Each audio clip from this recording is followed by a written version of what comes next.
digamos, por decirlo así, de Cochabamba, y es así que se dan las masacres en Sencata, El Alto, y en Sacaba, en Cochabamba, ¿no? Entonces, toda esta investigación obviamente ha derivado en la detención de uno de los comandantes del ejército, de los militares, y que, bueno, ha sido después, digamos, un juez ha determinado que pueda tener detención domiciliaria.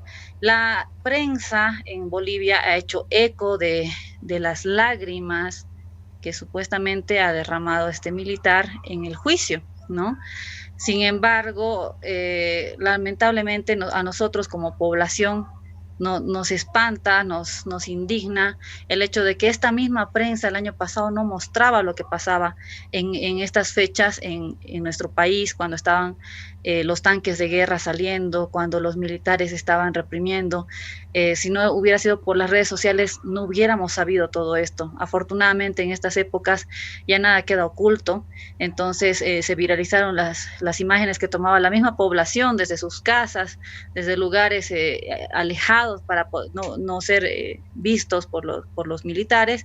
Mostraban cómo ellos estaban con armas de fuego, disparando. Los mismos que protestaban iban después a recoger los cartuchos de las balas, iban a recoger también las granadas de gases lacrimógenos que han lanzado, todo eso como evidencia, ¿no?, de todo lo que pasó el año pasado. Ahora también el gobierno nacional ha convocado a la CIDH de Derechos Humanos para que pueda también acompañar esta investigación. Los militares que salen a protestar el día 28 son justamente, como bien lo decías, son gente del servicio pasivo, es decir, militares ya jubilados. Existe en nuestro país, en Bolivia, una realidad que quisiera comentarles, de cómo es un poco el tema de los militares. Los militares, a partir de la dictadura de Hugo Banzer Suárez, en esa dictadura se determina que los militares tengan jubilación al 100%. Los militares tienen una jubilación, se jubilan incluso antes de los 60 años y se jubilan con 100% de sus sueldos. Entonces, creo que esto ha derivado también que el hecho de buscar el oficio de ser militar también haya hecho que la gente que busca ser militar, digamos, de profesión, haya perdido tal vez la convicción, ¿no? O sea, la vocación de servicio a la patria. Así pasa también en muchos otros oficios, ¿no? Como por ejemplo, no sé, la policía, el magisterio, los médicos, que se van viendo cómo se va perdiendo este tema de la vocación y se cambia más por el mercantilismo, ¿no? O por el materialismo. Entonces, en nuestro país es así, en Bolivia. Pese a que los militares, actualmente no tenemos ningún excombatiente de guerra. Yo creo que obviamente merecerían una jubilación del 100%, siempre y cuando hayan defendido la patria, ¿no? Defendido en guerras. Pero desde la década del 1930 aproximadamente, Bolivia no ha enfrentado ninguna guerra. Entonces, ya se imaginarán que las generaciones que actualmente están en servicio pasivo y activo también, no tienen no han ejercido, digamos, esa defensa de la patria, afortunadamente, por supuesto, que no celebramos que no haya habido guerras, pero de todas maneras es el rol que deberían cumplir los militares, consideramos, siempre ha protestado el pueblo, es de cuidar las fronteras, de luchar contra el contrabando, de estar ahí, ¿no? Pero sin embargo hay una realidad que, bueno, habría que detallar mucho, tal vez escarbar en ello. O sea, hay militares que viven en las ciudades y todo ello, ¿no? Pero por eso es que molesta, al menos a personas como yo y tanta otra gente que se suma a la opinión, es que marchen los militares jubilados como que queriendo apañar, digamos, los actos del año pasado, de las masacres, ¿no? Yo creo que una persona tiene que asumir responsabilidad por sus actos, y si hubieron masacres injustas contra personas que estaban desarmadas, que no tenían ningún tipo de arma letal, que era la población que marchaba el año pasado y fue asesinada, entonces pues obviamente debe haber una sanción, un castigo, y no solamente dentro del régimen de los mismos militares, sino obviamente ya bajo la ley, bajo el Código de Procedimiento Penal y todas las leyes que correspondan, ¿no? Cintia, ¿cuál crees que sea el mensaje que dan estos grupos de militares? Bueno, ya lo dices, un sector de la sociedad boliviana privilegiada, ¿no? Con estas jubilaciones, pero también históricamente han participado, digamos, en procesos en contra de su propio pueblo. Hoy ya el MAS ha recuperado el poder, se han hecho los cambios militares, cambios policiales. ¿Cuál crees que sea el mensaje de estas personas? Porque la pregunta concreta sería, ¿se ha hecho, se ha relevado esas cúpulas o esas estructuras dentro de la policía y dentro del ejército que participaron activamente en el golpe contra el expresidente Evo Morales, o siguen ahí o solamente se ha maquillado? Sí se les ha relevado, digamos, del alto mando militar y del alto mando policial también, o sea, se ha cambiado los altos mandos. Sin embargo, ellos siguen formando parte de la policía y del ejército, ¿no? O sea, ellos siguen siendo parte. Incluso, obviamente, seguramente hay soldados que han justamente sido los que han disparado armas, ¿no? Pero eso está en investigación, mientras tanto ellos siguen ejerciendo su oficio. Considero que, como decía, existe obviamente temas de clase, de pensamientos, digamos, que ya tienen la gente, o esas instituciones, por ejemplo, como los militares antes en Bolivia, militares solamente podían ser los hijos de gente muy adinerada, ¿no? Ciertas clases de la oligarquía, así como pasa con la iglesia, igual lo mismo pasaba con los militares. De un tiempo a esta parte, obviamente hace muchos años ya igual hay una nueva burguesía, como le llaman. Entonces hay gente de todos los estratos sociales, de muchas culturas que han ingresado al colegio militar y han salido militares. Lo que uno espera, obviamente, es que esa gente, digamos, por decir, si es un hijo de un comerciante, por ejemplo, que tiene la oportunidad de poner al colegio militar a su hijo, que ese futuro militar pues tenga esa convicción, esa conciencia de clase también, y pudiera contagiar esa conciencia de clase al interior del colegio militar y luego después en las altas estructuras del ejército. Sin embargo, pareciera que entran y son absorbidos por esos pensamientos que hay dentro.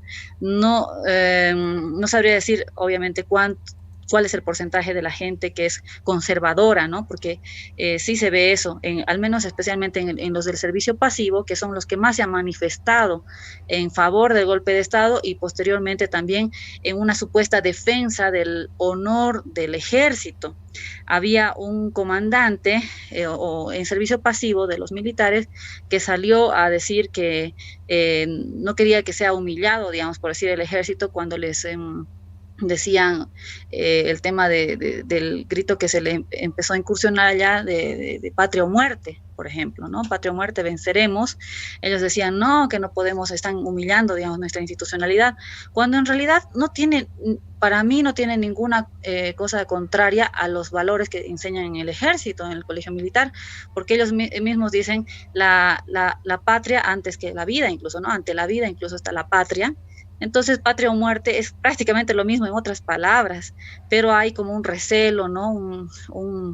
¿Qué se podría decir? No sé, no hallo la palabra ahorita, pero digamos como que hay personas que están malinterpretando las cosas. Y se instauró incluso en el colegio militar, en el gobierno del MAS, se instauró también la escuela antiimperialista, ¿no? Había una escuela de formación antiimperialista. Y esto lo hicieron los medios de prensa, también lo hicieron ver como si fuera algo malo, una humillación a los militares, cuando en realidad, ¿qué tendría de malo tener un pensamiento antiimperialista? Si la palabra misma ya lo dice todo, ¿no? Es luchar contra cualquier intento de imponer órdenes de un imperio de fuera sobre la soberanía de nuestra patria. Entonces, ahí se van tergiversando y obviamente la prensa les da cobertura. Sabemos muy bien que los titulares son determinantes en el tema de periódicos, de la televisión también. Entonces, ponen ciertos titulares sensacionalistas que van mandando un mensaje a la población para que se escandalice o para que reaccione, ¿no? Generan emociones en la población. Ya lo decía bien Rafael Correa hace tiempo cuando le entrevistaba una periodista, la periodista le decía, nosotros solamente somos la opinión pública, le decía, no, le decía Rafael Correa, ¿no? Ustedes no son la opinión pública, ustedes son la opinión publicada, que es muy diferente. Y esa es la realidad de los medios de prensa. Los medios de prensa no informan, los medios de prensa pretenden formar más bien una opinión. Como decía también otro periodista argentino, recuerdo, que decía, yo te informo una cosa una vez al día, por decir, o en un solo día, te estoy informando, pero si te lo digo todos los días, periódicamente, en todos los horarios, pues ya te estoy formando, no te estoy informando. Y eso es lo que sucede en nuestro país. Entonces, estos señores del servicio pasivo, para mí, desde mi punto de vista, lo veo como que son los militares de la dictadura, de Luis García Mesa y de Banzer, que son de los años 70, 80, que no están muy lejanos, ¿no? Y esa gente parece que sigue con esa idea de que era mejor una dictadura. Y ellos son los que ahora salen a defender esto, ¿no? Vemos en la marcha que ha ocurrido ahí en la ciudad de La Paz la ausencia de la huifala. Claramente estos militares simpatizan con estos militares que en pleno golpe de estado vimos pues quemando la huifala y de alguna manera tomando un posicionamiento político, ideológico, si se quiere, ¿no? Pero en esta marcha que ha ocurrido en la ciudad de La Paz vemos la ausencia de la huifala. ¿Cómo crees que han tomado las lágrimas de este general Cuéllar, tanto la sociedad que de alguna forma espera justicia, que han sido perjudicados, que han sido dañados, que han sido perseguidos durante este gobierno de la señora Yanine Áñez, y también, bueno, por parte de los sectores más conservadores que han avalado y siguen negando que en Bolivia ha habido un golpe de Estado, por lo tanto tampoco ha habido violación a los derechos humanos? Yo creo que lo tomamos, me sumo en ello, porque también a mí me indignó, a mí me dolió ver las lágrimas de mis compatriotas, ver cómo lloraban, cómo traían, como en sábanas, en lo que podían. No había atención para la gente que estaba siendo asesinada, herida en ese entonces, en la represión en Sencata, en Sacaba. La gente llevaba como podía a algún centro médico, incluso un enfermero que atendió a la gente, recordarán, Huayranca, si no me equivoco es su apellido, él fue arrestado y recién hace 2 días ha sido liberado, estuvo en la cárcel desde aquel entonces, hasta hace 2 días ha estado en la cárcel por haber ayudado a los heridos de las masacres. Incluso él por redes sociales decía, necesitamos agua oxigenada, alcohol, si alguien puede ayudar, y de eso lo persiguieron. Trataron de decir incluso en la prensa de que era mentira, que era enfermero, de que estaba en las marchas, que era masista. O sea, satanizaron el tema de ser masista, ¿no? O sea, como que uno por ser masista no tenía que reclamar, uno no tenía derecho a nada el año pasado. Entonces, no importa si haya sido o no haya sido el enfermero masista o no masista, estaba ayudando a la gente y por eso lo metieron preso. Entonces, yo pienso que estas lágrimas la tomamos, como dice el dicho, como lágrimas de cocodrilo, ¿no? Finalmente, por supuesto que la gente, pues a cualquiera le dolerá tener que pagar en la cárcel años, ¿no? Por los delitos que comete. Un ladrón podrá llorar también al entrar a la cárcel, un violador, un asesino. Por supuesto que si llega el arrepentimiento, pues llorará, pero esto no quiere decir que por llorar, digamos, no tenga que haber esa sanción, ¿no? Porque cualquier crimen que queda impune, pues es un ejemplo más bien para que se sigan cometiendo más de esos crímenes, ¿no? Porque uno dice, bueno, la justicia no funciona y puedo hacer lo que quiera y no va a pasar nada. Entonces, yo creo que los dolientes de toda la gente asesinada lo ve como eso, como lágrimas de cocodrilo, o finalmente como que no nos importa sus lágrimas, porque finalmente ellos, los parientes especialmente de los asesinados, han sufrido mucho, mucho más, ¿no? La muerte es irreparable, irreparable. Estamos en comunicación con la señorita Cintia Huidí, es activista boliviana, ella muy considerada influencer, ha participado mucho durante la campaña electoral denunciando los hechos de corrupción, los hechos de violación a los derechos humanos, los atropellos del gobierno de la señora Yanine Áñez, y hoy está dándonos su punto de vista acerca de estas manifestaciones de los policías en situación de reserva o en servicio pasivo, ¿no?, que han salido tras las lágrimas del general Alfredo Cuéllar, quien está sindicado por tener responsabilidades en la masacre de Sacaba. Cintia, hablamos... una corrección, perdón, son militares, no son policías. Ah, son militares, perdón, exacto, exacto. Bueno, Cintia, estamos hablando de los responsables materiales, ¿no? ¿Y qué hay de los responsables políticos, los responsables ideológicos? ¿Cómo avanza la justicia en este sentido? ¿Cuáles son los avances del Ministerio Público y los organismos de derechos humanos, dado a que ya hay una comisión de expertos de la CIDH ahí para de alguna manera tomar todos los elementos y elaborar su propio juicio? Recordemos que el año pasado igual llegaron, perdón, a inicios de este año, 2020, llegaron también una comisión de derechos humanos, incluso la misma Michelle Bachelet igual emitió un informe donde determinaron, después de haber recogido los testimonios de todos los afectados de la masacre en Sencata, en Sacaba, emitieron un informe que determinaba que habían habido actos de violación de derechos humanos en Bolivia. Y esto fue omitido obviamente totalmente por el gobierno de facto de Yanine Áñez, no se esperaba más tampoco de ellos. Lamentablemente los autores intelectuales, políticos de las masacres ya escaparon, ¿no? Que es Arturo Murillo, Fernando López Julio. Todos estos personajes, siempre la derecha en Bolivia, los políticos de la derecha, siempre han tenido nexos con el exterior, o sea, siempre han estado con un pie afuera y un pie adentro. A la mínima crisis siempre se han ido afuera. Lo mismo pasó, por ejemplo, con Manfred, con Tuto, políticos así de la derecha, Carlos Mesa, Goni, ya sabemos, vive hace muchos años en Estados Unidos, era más yanqui que boliviano. Carlos Sánchez Berzaín, que era su ministro de gobierno, igual para las masacres de 2003, octubre negro, febrero negro, igual vive en Estados Unidos. La Florida, Miami, creo que es el destino donde se van todos los políticos que ayudan a entregar los recursos naturales de nuestra América Latina y bueno, a hacer todo lo que tengan que hacer para poder entregarlos y luego tienen su pase libre a Estados Unidos, lamentablemente. Entonces, lo mismo ha pasado con estos señores, ¿no? Fernando López Julio, por ejemplo, su hermano, ya se denunciaba en redes sociales, su hermano vive en Estados Unidos, es más, tiene un sobrino que es marín de los Estados Unidos. Entonces, cuando entra uno a investigar a esta gente de la derecha, todos tienen un pie en Estados Unidos y un pie en Bolivia. Ambos escaparon. Murillo se llenaba la boca diciendo yo no me voy a escapar, yo estoy aquí, no tengo nada que temer, no tengo nada que ocultar, estoy listo para que me hagan procesos, voy a responder, y al mínimo descuido ya no estaba en Bolivia. Es lo típico que dicen, ¿no? Igual Yanine Áñez, si no fuera porque hay unos compañeros en Beni, penianos, así de la misma ciudadanía, que están haciendo vigilia fuera del condominio, ya se hubiera escapado. Pero allá están nuestros hermanos benianos, incluso que pidieron por redes sociales, dijeron algún aporte para agüita, para lo que sea, porque están ahí durmiendo. Todo, 24 horas están ahí fuera del condominio de Yanine Áñez para que no se escape de Bolivia. Yo más bien desearía que la policía haga este trabajo, ¿no? Pero también muchas veces se ha dado en otros casos anteriores que han mandado 2 policías, por decir, a resguardar a alguien y se escapó. Pasó con este tema de Belaúnde incluso hace años, Juan Carlos Pinto, por ejemplo, que era un personaje de la derecha que ya tenía juicio, tenía todo listo para su aprehensión, se entró a la embajada de Brasil y de ahí de la noche a la mañana desapareció, había escapado, ya estaba en Brasil y en Brasil ya hizo su vida hasta que después por un accidente aéreo falleció en Brasil.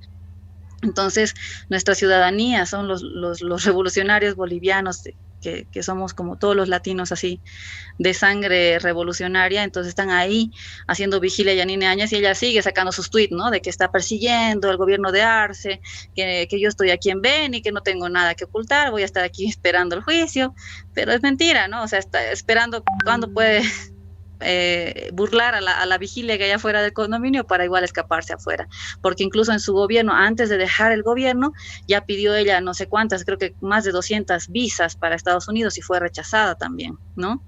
Hicieron tan mal las cosas, creo que hasta los mismos estadounidenses les dijeron, no sé, ustedes han metido mucho la pata y nos han arruinado el plan de quedarnos en el poder, así que no les damos nada, no sé, yo interpreto eso, ¿no?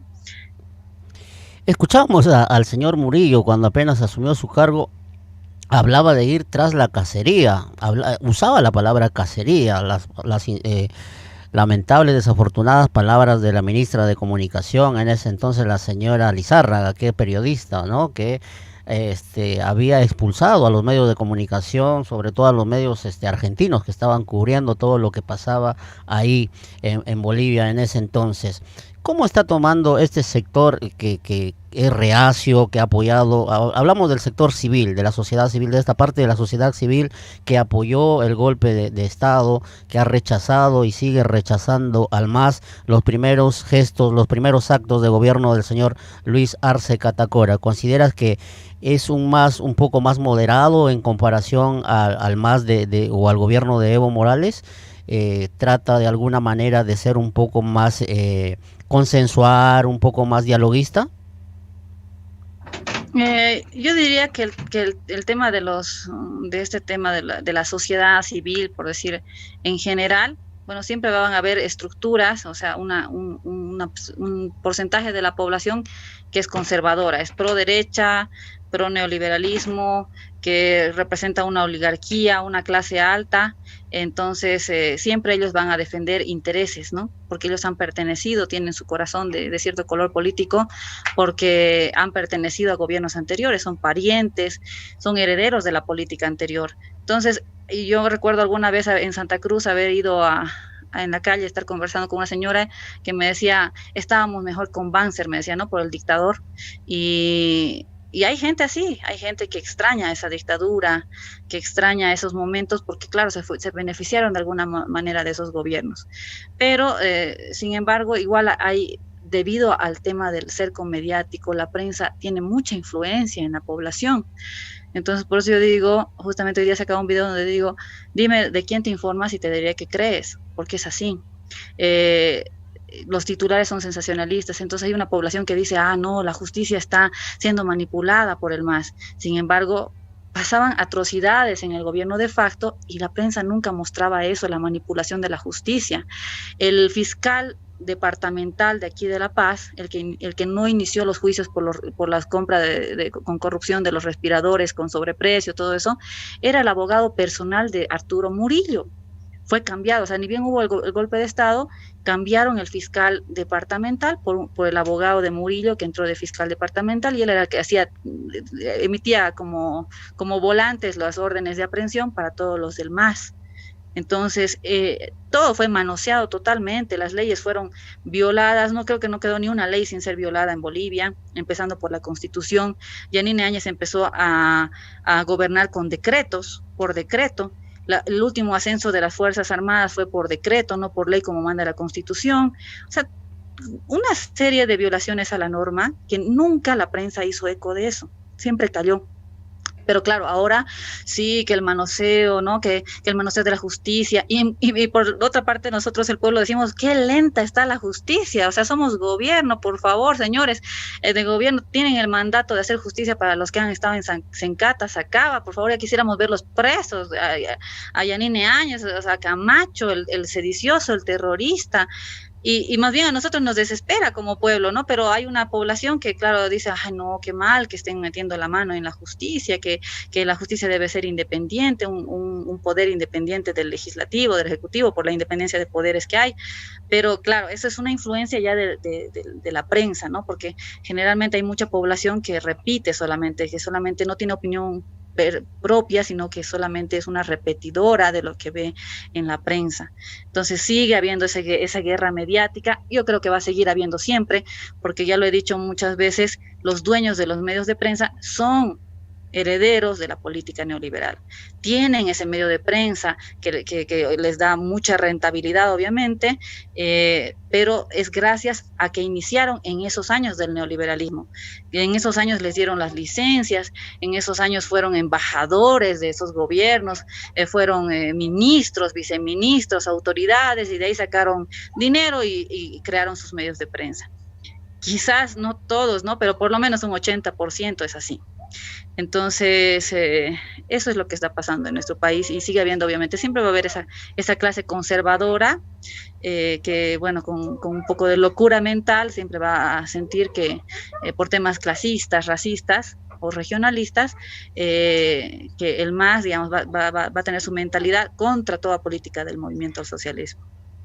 Cintia, ¿consideras que Bolivia, así como otros países, por ejemplo acá la Argentina, en el tiempo de Macri, hoy mismo, son sociedades que de alguna forma se polarizan, dado a que, por ejemplo, en las manifestaciones, como lo denominan de los grupos cívicos o los denominados pititas, y en esta manifestación de los policías que vemos, no está la huifala? Es fácil determinar o distinguir una movilización de la otra, porque la otra es un poco más colorida, hay huifala, hay más alegría, hay gente con otros rasgos. ¿Consideras que hay un tema étnico en el fondo de esta polarización? Por supuesto que hay una polarización y eso es responsabilidad justamente de los medios de prensa, ¿no? Porque ellos son los que van trabajando poco a poco la mentalidad de la gente. La prensa controla las masas y bueno, las masas son las mismas que sustentan a la prensa, ¿no? A través de que consumen, obviamente, de las empresas que tienen publicidad en esa prensa. Es todo un círculo, ¿no? Pero hay polarización. Lamentablemente, no sé si se da esto en todos los países, pero lo que se ve en Bolivia es que, por ejemplo, hay una polarización incluso de gente que, digamos, puede despreciar la huipala, pero vemos en los rasgos de esa gente, rasgos indígenas, pero 100% indígenas, ¿no? O sea, hay un desclasamiento, o sea, yo digo, esa palabra es la que yo uso, ¿no? Gente desclasada, que se siente, digamos, ya tiene poder adquisitivo y ya se siente que nació que no sé, nació a sus 20 años directamente, nació, no se acuerda de la pobreza que sufrió, o no se acuerda de la humillación de sus abuelos, de sus padres, tal vez los padres, los abuelos nunca retransmitieron cuál fue la historia, su historia personal, no retransmitieron cuáles eran las humillaciones que antes sufrían los indígenas, el racismo que había. Entonces, lamentablemente, los mismos descendientes de la gente que ha podido ser humillada, esclavizada, explotada en años pasados, esos mismos descendientes son los que ahora desprecian la huipala y hacen una fuerza contraria a los movimientos populares, ¿no? Es parte del egoísmo, yo creo, no sé si de la humanidad o qué. Es como que yo ya alcancé a salir de la pobreza y ya no se luche más contra la pobreza porque yo ya estoy bien. Es más o menos, siempre lo comparo con los latinos en Estados Unidos que están allá pidiendo el muro, digamos, ¿no? O sea, como que yo ya entré, yo ya tengo nacionalidad y por favor que no entren más los latinos que son ladrones, flojos, etcétera. Entonces, eso es lo que se ve, hay polarización. Ahora el desafío es cómo romper esa polarización. Uno de los discursos que ha sido muy valorado ha sido el discurso del vicepresidente de Bolivia electo, David Choquehuanca, que bueno, ha dado un discurso más reconciliador, digamos, que obviamente reconciliación no debe significar que no haya justicia, pero sí que se debe hallar las maneras de poder encontrarnos nuevamente, porque finalmente, esta mañana hablaba con un amigo que me habla desde España y decíamos, bueno, tenemos que tener la visión de bolivianos, ¿no? O sea, y tener un mismo horizonte todos los bolivianos, sin importar la ideología que tengamos, pero sí acortar la brecha que nos está separando, digamos, que nos ha arrinconado en dos rincones, así como si fuéramos enemigos, ¿no? Y ojalá podamos entender eso poco a poco, porque creo que esa polarización está hecha por los que defienden los privilegios de clases y de gente que ni siquiera los van a valorar, digamos, ¿no? Entonces, tal vez si pisáramos un poco más tierra, bueno, cada quien se ocuparía de hacer su trabajo y de no insultar. Lo que se ve en las redes sociales, por ejemplo, yo saco algún video y lo primero que me dicen es insultos, no hay nada de argumentos, o sea, solamente se ve un odio, digamos, ¿no?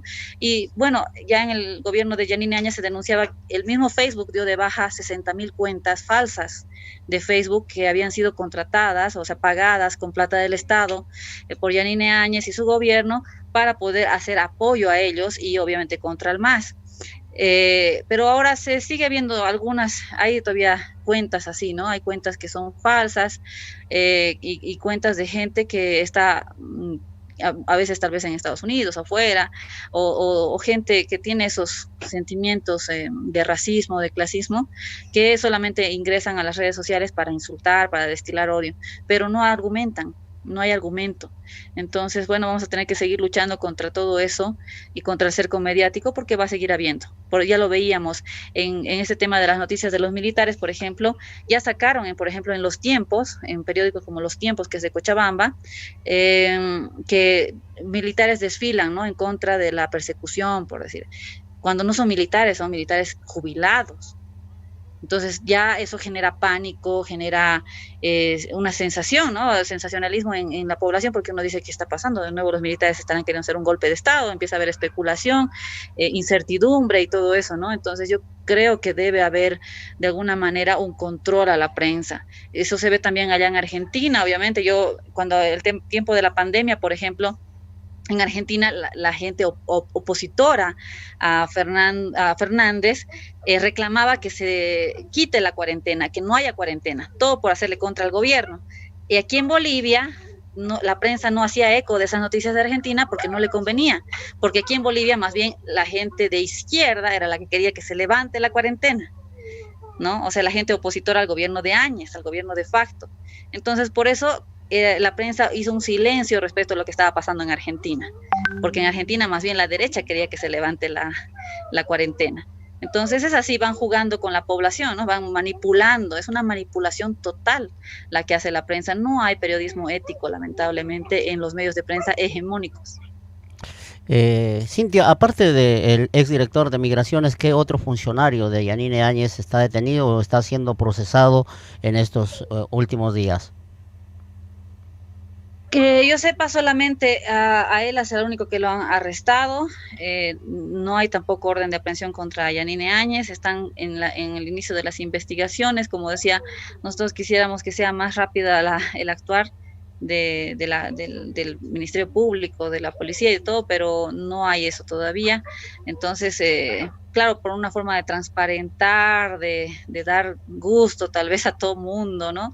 De decir, bueno, estamos haciendo las cosas correctamente, o sea, invitado pues, a organismos internacionales como la CIDH y está avanzando, pero yo no he sabido de más detenciones, solamente obviamente el cambio del alto mando militar y policial y de las autoridades, digamos, ¿no? Que están habiendo ahorita, obviamente también hay mucha gente del gobierno de Yanine Áñez que está dentro también de los cargos públicos.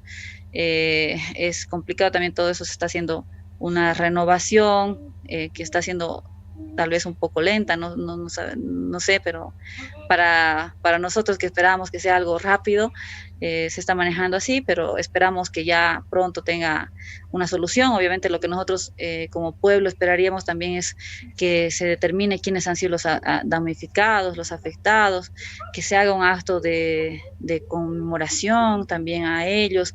En la posesión ha habido obviamente minutos de silencio por los caídos en Sencata, en Sacaba, pero creo que se necesita más, el pueblo espera más también de este nuevo gobierno, que esperamos obviamente que lo haga muy bien para beneficio de todos los bolivianos. Va a tener siempre el respaldo de la población, 55% es la mayoría, entonces con unidad, pero también queremos también celeridad, ¿no? Celeridad en estos procesos. Por el momento solamente Rivas ha sido detenido y se han mandado ya las órdenes de aprehensión, ¿cómo se llama? Internacional, para Murillo y para López, que son los exministros de Defensa y de Gobierno.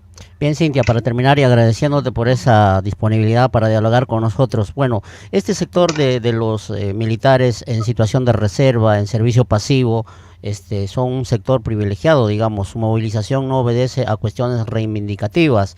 ¿Cuál crees que sean las verdaderas motivaciones y cómo lo han enfocado los medios de comunicación, dado a que es una coyuntura bastante especial, donde se ha detenido en su domicilio, no lo han mandado a la cárcel, ¿no? A este general Cuéllar? Bueno, yo recuerdo que el 2006, cuando ingresó igual por mayoría Evo Morales, a los 2 años, 2007, 2008, ya estaba viendo el tema de la media luna, del separatismo que trataron de hacer entre gobernadores, que incluso fueron electos. Mira, un poquito repasando este tema de esos años, la historia de esos años, los prefectos, se llamaban antes prefectos, que eran los gobernadores departamentales de los 9 departamentos, eran designados por el presidente constitucional, no eran electos en esos años.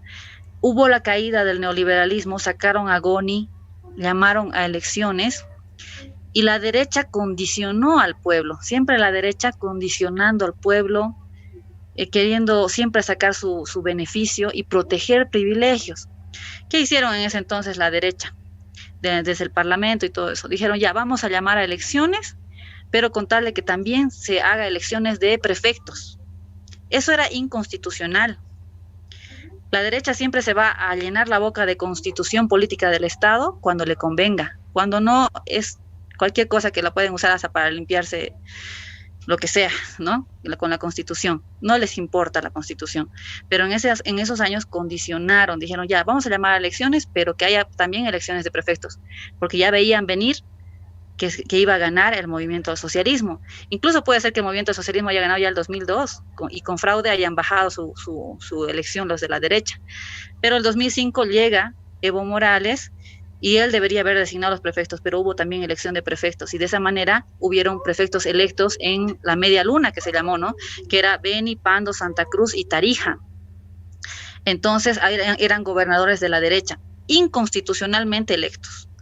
Y eso ya se armó en un año, imagínense, en un año a 2 años de gobierno de Evo Morales, se armó el tema del separatismo, llegaron terroristas desde fuera, croatas, hubo este tema que más bien debido a una buena gestión se logró hacer caer ese tema terrorista en las Américas, ustedes en el Hotel Las Américas, ustedes habrán escuchado también ese caso de que fueron asesinados unos terroristas que llegaron desde el extranjero. Entonces, yo creo que la derecha no está descansando ahorita, no está tranquila, aceptando la democracia, viendo y pidiendo que ojalá que todos salgamos adelante, que aportaremos, no está pensando para nada en eso. Está obviamente preparándose para desestabilizar al gobierno, porque no quieren que lo haga bien, ¿no? Sin embargo, bueno, el pueblo siempre ha demostrado respeto por tantas cosas que hasta al gobierno de facto lo hemos respetado y hemos esperado que haga algo bueno y sin embargo dictó cuarentena para robar tranquilamente 3 meses y así pasó, ¿no? Y así es el pueblo de respetuoso y ahora yo creo que siguen haciendo eso, ¿no? Se sigue viendo la mentira, el cerco mediático. Ellos santificaban, la prensa santificaba el gobierno de Áñez, lo ponía como que fuera la mejor gestión y hoy nuevamente volvieron a la misma política que aplicaron durante casi 14 años con el MAS, de satanizar todo, de hacer eco de cualquier mínimo error, toda la semana hablan de eso en la prensa. Por supuesto que es para buscar la desestabilización, para buscar también la división en el movimiento al socialismo. Por eso el gobierno tiene que cuidarse mucho de tener gente realmente de convicción dentro de sus estructuras en todos los niveles. ¿Por qué? Porque desde adentro van a querer sembrar división también. Querer sembrar rumores de que hay una línea de tal persona, de Juan, de Pedro, etcétera, ¿no? Y eso no es así. Hay unidad y justamente el pueblo sabe que tiene que estar unido para que no vuelva a ocurrir lo que el año pasado ocurrió. Obviamente esperamos una buena gestión, pero ahí está, esa es la guerra, ¿no? Han salido a marchar los militares, nada raro que después, no sé, los médicos sigan con sus paros, porque casi en los últimos años de la gestión del MAS ya paraban, creo, medio año era en paro y medio año trabajaban y ganaban 12 meses de sueldo los médicos, que es otro factor, otro eje, otro grupo de poder que hace la guerra al gobierno popular, digamos, ¿no? Que es el movimiento al socialismo. Entonces yo creo que esa es la intención. Ya lo hemos visto hace tiempito, nomás salían mujeres y no sé, grupos residuales, digamos, del golpe de Estado que iban a orar a los cuarteles para que salgan los militares y tomen el poder. Entonces, ya, primero eso. Ahora viene la marcha de los militares jubilados, ex militares de las dictaduras.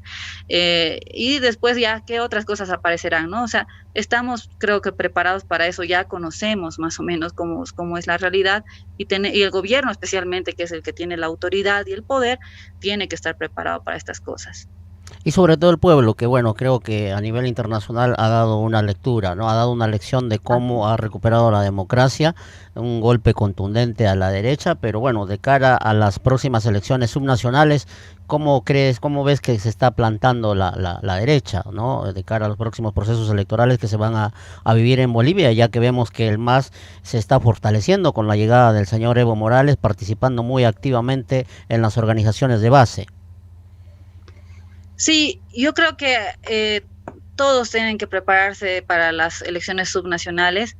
Justamente por eso creo que también los movimientos que estaban queriendo hacer de nuevo bloqueos contra la democracia, queriendo nuevamente implantar o pretender decir que hubo nuevamente otro fraude, siendo que la derecha era la que tenía el poder en el poder electoral, pretendían decir que hubo fraude de nuevo, que por poco no Áñez era masista. y empezaron a hacer paros, pero la gente ya está caliente de los paros, cansada de los paros. Entonces es un perjuicio, obviamente, la pandemia pues ha hecho grandes destrozos en la economía a nivel mundial. Entonces, más allá para aumentarle paros, o sea, ya es insostenible. Entonces nadie ya, como todo el mundo igual se decepcionó del año pasado de la disque defensa de la democracia, vieron que entraron a llenarse los bolsillos, a escapar al extranjero, todos los que los usaron para hacer los bloqueos y el golpe de Estado. Entonces ya se replegaron, o sea, por decir, cayeron en cuenta, digamos, mucha gente de eso y dejó de apoyar a la derecha, por eso también que subió la votación para el movimiento al socialismo. Dejaron también de hacer paros estos últimos porque vieron también que se vienen las subnacionales y ellos tienen que también obviamente empezar a hacer una campaña, y si siguen haciendo paros, promoviendo paros, obviamente iban a tener un voto castigo de la población, porque la población, en ningún lugar creo que la mayoría de la población es de la clase alta, de la clase rica, ¿no? La mayoría son clase media y pobre. Entonces, ellos son los más perjudicados de los paros y ellos son la gran masa de votante también, ¿no? Entonces, han suspendido los paros, el mismo comité cívico, los comités cívicos ya están siendo rechazados en todos los departamentos. Ayer o anteayer le lanzaban un huevo a uno de los miembros del comité cívico en Santa Cruz, le lanzaron un huevo en su cabeza, al mismo Rómulo Calvo, igual presidente del Comité Cívico en Santa Cruz, su misma gente lo secuestró, exigiéndole que hagan paro en ese entonces. O sea, empezó a haber una fragmentación en la derecha, bueno, que siempre ha habido, ¿no? También porque nunca pudieron tener unidad, porque cada uno quería ser cabeza, siempre todos son ambiciosos a morir, entonces no puede ninguno renunciar a sus ambiciones. Entonces ahí hay mucha fragmentación.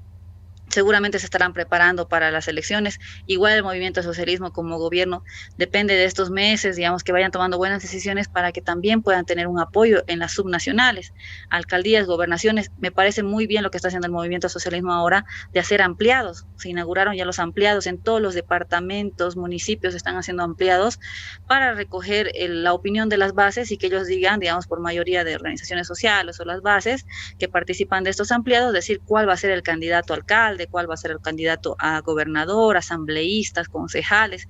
Están determinando ya sus cuadros. Lo mismo debe estar haciendo los partidos de oposición, están armando quiénes van a ser los candidatos a gobernadores, alcaldes, etcétera. Entonces, yo creo que obviamente necesitamos un poco de estabilidad para también reactivar la economía, y supongo que estos meses previos a las elecciones también las circunstancias van a dar esa estabilidad, ¿no? O sea, en el hecho de hacer una campaña, de ocuparse más de mostrar una buena imagen, una buena campaña para las subnacionales. Cintia, muchísimas gracias por haber compartido con nosotros. Tenemos una audiencia bastante importante que te quiere. Tenemos muchos de tus compatriotas aquí en Argentina, también en Europa, también en México, en Estados Unidos. Agradecerte y esperemos que no sea la última vez. Te vamos a convocar para hablar acerca de los medios de comunicación, ya que vemos el mismo modus operandi en Chile, vemos acá en Argentina y en Perú es de escándalo. Así que hasta cualquier otra oportunidad. Muchísimas gracias. Gracias a ustedes, más bien saludos a los compatriotas que están afuera, en Argentina especialmente, que han sido los que más han batallado, creo, para poder apoyar a nuestra patria desde fuera. Ese amor por la patria va a estar siempre, esté uno, aunque sea en el rincón más lejano de la tierra, siempre va a amar a su patria y va a estar preocupada por su futuro. Saludos a todos y muchas gracias por la invitación más bien a este programa de Ecos Latinos. Muchísimas gracias, Cintia. Cintia Woody, activista boliviana, joven, activa, que ha participado mucho en todo este proceso de la señora Áñez para recuperar la democracia, muy activa en las redes. La gente que lo quiere seguir en Facebook puede buscarlo como Cintia Woody, que es activista, y hoy estuvo conversando con nosotros acerca de esta marcha de los ex militares, ¿no? Militares jubilados ya, en un contexto donde ha llegado la CIDH a Bolivia y se ha de alguna manera detenido a un general acusado por los acontecimientos, la masacre en Sacaba. Estaremos volviendo en cualquier momento con otro tema de interés, así que muchísimas gracias a todos nuestros seguidores, hasta cualquier momento. Gracias.